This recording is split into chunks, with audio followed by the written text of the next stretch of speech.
Vous vous réveillez souvent au milieu de la nuit et vous vous demandez pourquoi vous avez du mal à vous rendormir quand cela arrive.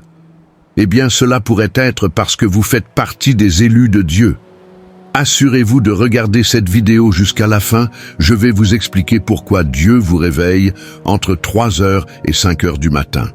Vous découvrirez également ce qu'il faut faire et comment profiter de cette saison spéciale. Avant de continuer, si c'est votre première fois sur cette chaîne YouTube, abonnez-vous. Ce n'est pas une coïncidence si vous vous réveillez à certaines heures chaque nuit, surtout entre 3h et 5h. Vous pourriez penser que vous avez de l'insomnie, mais non, ce n'est probablement pas un problème de sommeil.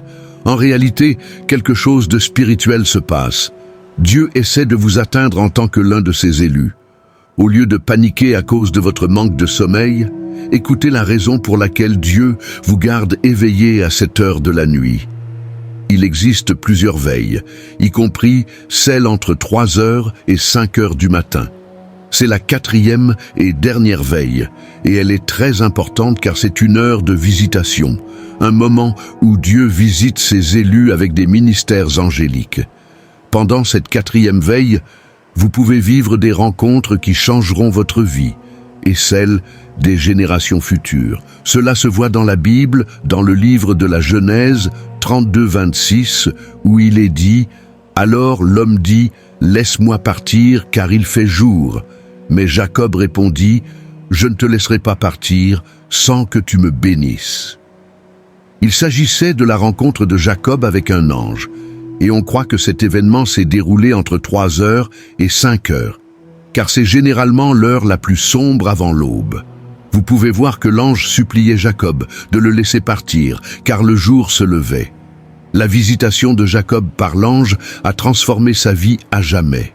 C'est la naissance d'une nation appelée Israël. Le Seigneur Jésus-Christ, dans Marc 6,48, marcha aussi sur l'eau pour rejoindre ses disciples lorsqu'ils luttaient contre une terrible tempête, à la même 4e veille. Les événements stratégiques de la bénédiction et de l'intervention de Dieu se sont produits à la 4e veille. Dieu veut aussi vous visiter, tout comme il a visité Jacob et les disciples, qui étaient également élus. Vous pouvez donc voir l'importance de cette veille que Dieu veut que vous fassiez à ces heures. Vous ne devez pas vous forcer à vous rendormir. Dieu veut que vous maximisiez ce moment de rencontre car il est sur le point d'accomplir de grandes œuvres dans votre vie. Voici 3 choses que Dieu veut que vous fassiez lorsque vous êtes éveillé entre 3h et 5h. 1. Priez avec ferveur contre l'ennemi. Le diable est connu pour pervertir toutes les bonnes choses que Dieu fait. Tout comme Dieu utilise la 4e veille pour visiter son peuple, le diable et ses agents travaillent aussi à cette heure pour détruire ce que Dieu fait dans votre vie. Cette heure est également connue comme un moment d'activité démoniaque. L'heure de 3h du matin est appelée l'heure du mal. Parfois, quand tout semble aller mal dans votre journée et que vous voyez les empreintes du diable à l'œuvre, tout cela provient des mauvaises semences que l'ennemi a semées à une telle heure maléfique. Jésus a confirmé cela dans Matthieu 13,25 en disant « Mais pendant que tout le monde dormait, son ennemi vint, sema de l'ivraie parmi le blé et s'en alla. » C'est pourquoi Dieu continue de vous réveiller. Il veut que vous soyez vigilants et que vous défendiez votre territoire contre l'ennemi. Souvenez-vous que les armes de votre combat ne sont pas charnelles, elles sont assez puissantes pour renverser les forteresses. Mais si vous avez une bonne arme mais refusez de l'utiliser, cela a-t-il un sens? L'une des armes de votre combat est la prière de minuit. Dieu vous réveille afin que vous puissiez l'utiliser contre l'ennemi. Dieu vous a choisi pour être un guetteur, non seulement pour vous-même, mais aussi pour vos proches. Ézéchiel 33,6 dit « Mais si le guetteur voit l'épée venir et ne sonne pas de la trompette pour avertir le peuple, et que l'épée vienne et emporte quelqu'un, cette personne mourra à cause de son péché, mais je tiendrai le guetteur responsable de son sang. » Si vous avez reçu des incitations de la part de Dieu pour être éveillé à l'heure de la 4e veille, vous devez y répondre, car la vie des autres est en jeu. Vous êtes chargé de protéger les autres, vous ne pouvez donc pas dormir. Plus le diable s'oppose à ce que vous receviez les bénédictions de Dieu et cherche activement à détruire tout le bien que Dieu a en réserve pour vous, plus vous devez prier avec ferveur et engager une guerre spirituelle.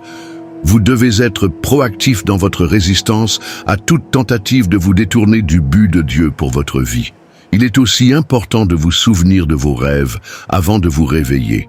En effet, Dieu veut que vous priez avec un but, qu'il vous révèle ses desseins pour vous. Se souvenir de votre dernier rêve vous donnera une idée de ce dont vous devez parler à Dieu. Vous devez aussi développer l'habitude de la gratitude. Vous devez remercier Dieu pour un nouveau jour et pour ses promesses dans votre vie. Remerciez-le de vous avoir choisi comme sentinelle et de vous avoir donné autorité sur les œuvres du diable. Vous pouvez profiter de ce moment pour communier avec Dieu. Vous devez vous rappeler que vous êtes en veille. Cette heure de vigilance est un moment où votre homme spirituel est le plus actif, car votre atmosphère est calme et silencieuse, et Dieu aime parler à de tels moments. Cela ne signifie pas qu'il ne parle pas à d'autres moments. Dieu parle toujours. Mais lorsqu'il parle pendant les heures de veille, il délivre des instructions spécifiques. Job 33, 14, 15 dit « Car Dieu parle, parfois d'une manière, parfois d'une autre, mais nous n'y prêtons pas attention. Il parle dans des rêves, dans des visions de nuit, quand les hommes sont plongés dans un sommeil profond, lorsqu'ils sont endormis sur leur lit. Dieu vous parlera et scellera des instructions profondes dans votre esprit. Vous ne pouvez pas décoder ces instructions à moins de vous engager dans la méditation. Pour méditer, vous devez porter toute votre attention et ne pas chercher à sortir du lit. Vous pouvez rester plus longtemps ou vous asseoir et reconnaître la présence de Dieu. Ce n'est pas le moment de jongler avec d'autres activités pendant que vous lui parlez en pensée. Demandez à Dieu de vous parler, de vous dire des choses spécifiques qu'il veut que vous fassiez. Vous commencerez à ressentir des choses, à entendre Dieu vous parler. Il pourrait même vous donner des instructions concernant vos affaires, vos finances et vos proches. Il peut même vous informer d'événements futurs dans votre pays ou dans la communauté où vous vivez. En restant en silence, vous commencerez à comprendre ce qui se passe dans le domaine spirituel et à percevoir ce qui se passe autour de vous. Vous pourrez comprendre distinctement les instructions de sa voix, car votre esprit communie avec Dieu. Vous commencerez à obtenir des interprétations des rêves que vous avez eus précédemment et comment les aborder. Une autre chose que Dieu peut vous donner à cette heure est de nouvelles idées. Il vous donnera des solutions à des problèmes de longue date que vous avez essayé de résoudre. C'est ici que l'inspiration divine vient pour vos affaires. Ne laissez pas passer tout cela. Marc 1h35 témoigne que Jésus se levait tôt le matin, quand il faisait encore sombre. La Bible dit qu'il cherchait un endroit retiré pour prier. Jésus faisait cela pour se reconnecter avec Dieu et recevoir des instructions. Nouvelles idées sur ce qu'il devrait faire ce jour-là. Il était toujours occupé pendant la journée, mais il parlait à Dieu la nuit ou aux premières heures du matin. Il n'est pas surprenant qu'il n'ait jamais manqué d'idées ni de pouvoir tout au long de son temps sur terre. Si vous adoptez également cela, Dieu continuera à vous rafraîchir. L'heure de la 4e veille est également un moment pour l'éveil spirituel dans votre marche avec Dieu. En restant éveillé pour communier avec Dieu chaque jour, vous expérimenterez un ciel ouvert dans votre relation avec lui. Cependant, en méditant, vous devez documenter tout ce que Dieu dit, y compris vos pensées. Vous pouvez aussi lui poser des questions sur vos préoccupations et attendre patiemment sa réponse. Troisièmement, parlez de votre journée. Il y a du pouvoir dans votre langue.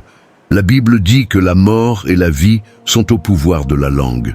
Vous pouvez prononcer la vie sur vous-même et la mort sur des choses ou des personnes qui vous sont chères.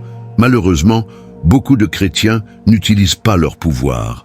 Ils laissent ce pouvoir leur échapper et donnent au diable la chance de vous affliger. Vous ne devez pas laisser cela se produire.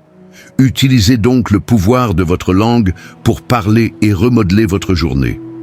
Le meilleur moment pour le faire est entre 3h et 5h du matin. Après avoir annulé les mauvaises semences que l'ennemi a semées pendant que vous dormiez, commencez à semer de nouvelles semences de bénédiction par vos paroles. Prononcez la parole de Dieu sur les activités de votre journée. Proclamez la victoire sur chaque enchantement et divination du diable par vos mots. Vous pouvez commander aux éléments de la terre de travailler pour votre bien. Dans le livre de Josué 10, 12-13, Josué parla au soleil et à la lune pour qu'ils restent immobiles pendant que les Israélites combattaient les Amoréens. Ces éléments obéirent. Le soleil resta immobile presque toute la journée et ne se coucha pas jusqu'à ce qu'ils aient défait leurs ennemis. Avez-vous déjà planifié de nombreuses tâches quotidiennes et soudainement la pluie a interrompu tout votre travail? Cela ne doit plus être votre expérience. La 4e heure est aussi un moment pour reconstruire les événements de votre journée.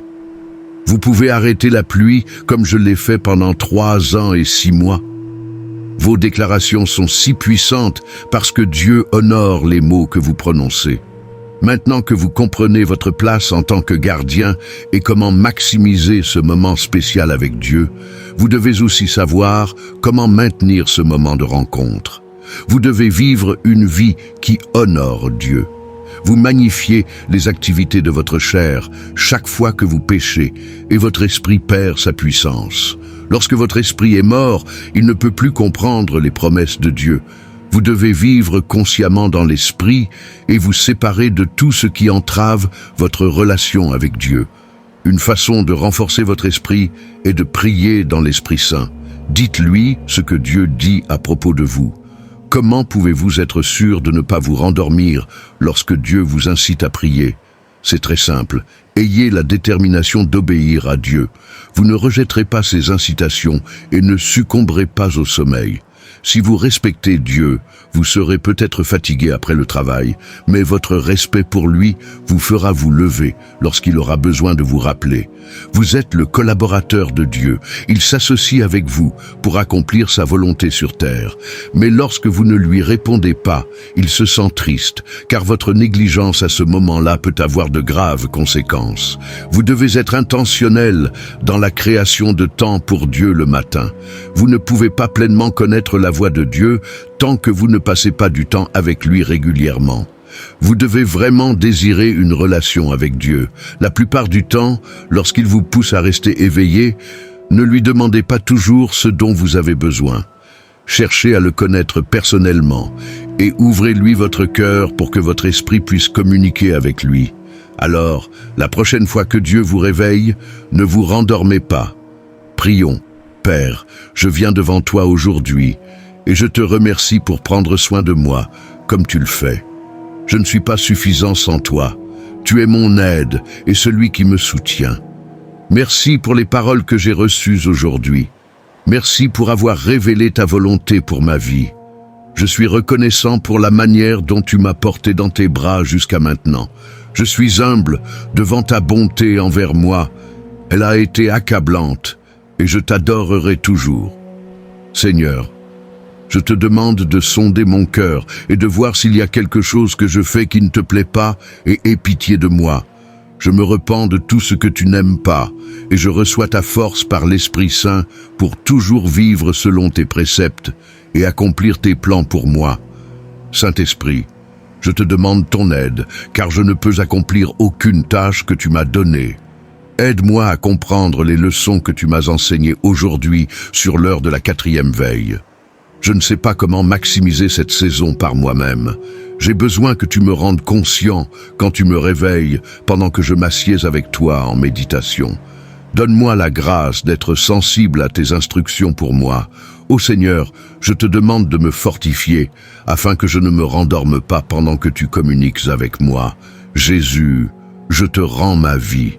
Aide-moi à éviter tout ce qui éloigne ta présence de moi. Enseigne-moi à vivre consciemment dans ta présence. Ouvre mon cœur aux choses qui construiront ma relation avec toi chaque jour. Abba, je te demande de m'aider à communier avec toi. Donne-moi la grâce d'intercéder conformément à ta volonté pour moi. Je ne veux pas prier de manière désordonnée. Je demande la grâce, attendre en prière pour que ma manifestation arrive. Seigneur, que ta grâce divine vienne sur moi. Je décrète que je reçois la force de prier contre les plans de l'ennemi. Je détruis toute œuvre du diable contre ma carrière et mes finances. Je prie pour que ma famille et mes proches soient protégés sous la garde du Saint-Esprit. À partir de maintenant, je deviens sensible à la voix de Dieu. Je reçois l'aide de Dieu par le Saint-Esprit. Au nom de Jésus, Amen. Cette vidéo vous a-t-elle béni? N'oubliez pas de vous abonner à notre chaîne si vous ne l'avez pas encore fait. Aimez la vidéo pour recevoir plus de notifications qui amélioreront votre vie et votre marche avec Dieu. Si vous ne l'avez pas encore fait, aimez la vidéo pour recevoir plus de notifications qui amélioreront votre vie et votre marche avec Dieu. Mes chers amis, nous avons atteint la fin de ce message enrichissant. J'espère qu'il a été révélateur pour vous.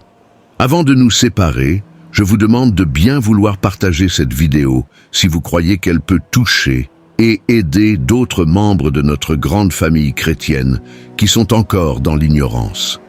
Allez en paix, car le Seigneur est avec vous.